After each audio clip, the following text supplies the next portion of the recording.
You really hit the nail on the head with the fact that President Trump's endorsement is the difference maker in all of these primaries. And there's an interesting distinction here with President Trump in that when we saw back with whether it be Presidents Clinton or Bush or Obama, when they left the White House, their political power was done. It was basically over. But now with President Trump, he's stronger than ever. In fact, you look at 2024, and it shows that President Trump would be far and away be the favorite on the Republican side of the field. Now, as we see these different races, obviously Alabama, where President Trump just weighed in. He's keeping a real close eye on Missouri, also with Ohio. We also have Senate races in Pennsylvania and in North Carolina where you have open seats. And here's the one thing where I'd say folks should really look to see the next wave. When we get to April 15th and we have a chance to look at the FEC reports, for people who aren't political nerds, that's when everyone has to file their first quarter reporting, their fundraising. We're going to go through and see where some of those Republicans are, start taking a real closer look at some of these House races, particularly with the 10 folks who voted for impeachment. Yeah, Jason, that's a great point that you make right there. Talking about the last three presidents having come out of office, their political power is basically done. President Trump, I would say, is kind of the big cat, and even the current president kind of reminds me more of a sloth. I want to ask you about a statement yesterday that Marco Rubio, that the president released about Marco Rubio. He said, "It's my honor to give U.S. Senator Marco Rubio my complete and total endorsement. Marco has been a tireless advocate for the people of Florida, fighting to cut taxes, supporting our Second Amendment, our military and our vets, a strong national defense, and all the forgotten men and women of America." I think that kind of nails it on the head. I'm thinking back to the president and Senator Rubio's relationship. It's obviously evolved over time. The president's going to give a big speech in Mar-a-Lago tonight. Do you think he's going to mention any of these potential candidates who he may be giving a thought to?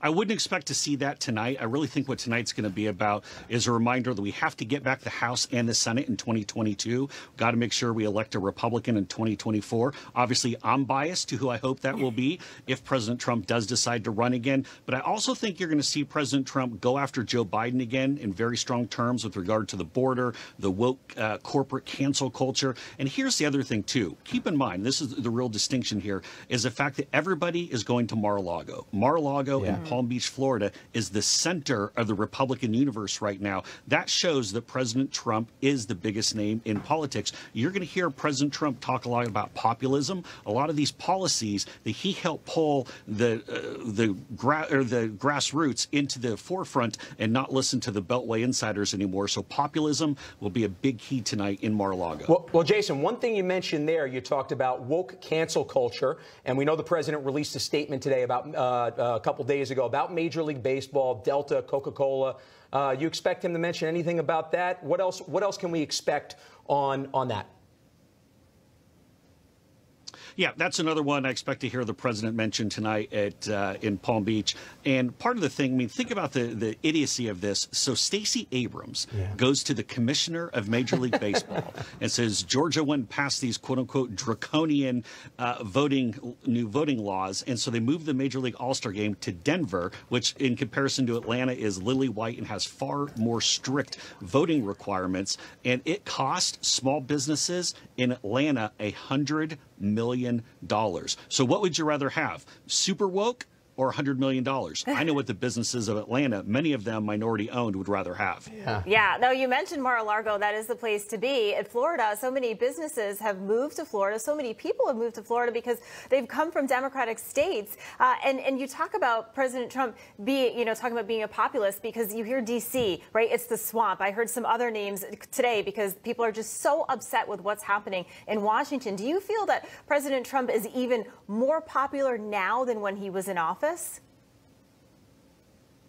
I think you could make that case. And just the fact that you see, as you point out, all of these folks moving to Florida. And by the way, President Trump, if you're watching before you're going out to give your speech, I'll volunteer. I'll move to Palm Beach. If you want to set aside a room for me at Mar-a-Lago, and I'll bring the whole family down and we'll set up shop. But unfortunately, right now, I am in the swamp. The swamp creatures are probably outside waiting for me as we speak. But really, as you see folks heading down to Florida, no taxes, they're open. It's such a great place to be. country, and you wonder why so many states are losing people.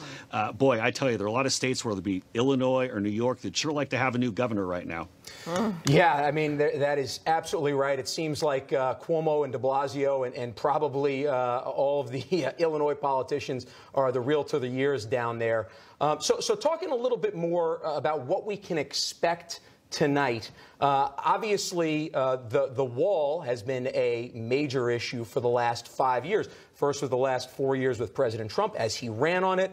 We've seen the absolute border humanitarian crisis that has been happening down there. Do you expect the president to continue to hammer that message of national security and border security? Absolutely. And what Joe Biden has done at the southern border is really an absolute travesty, not only with the human trafficking, with the drug trafficking, with the fact that we have people who haven't been tested for COVID that are coming into the country, thousands of folks. I mean, the fact that the San Diego Convention Center is now turned into an entire essentially relocation camp for unaccompanied minors. This is a human rights crisis at our southern border, all because of Joe Biden. And again, this woke culture.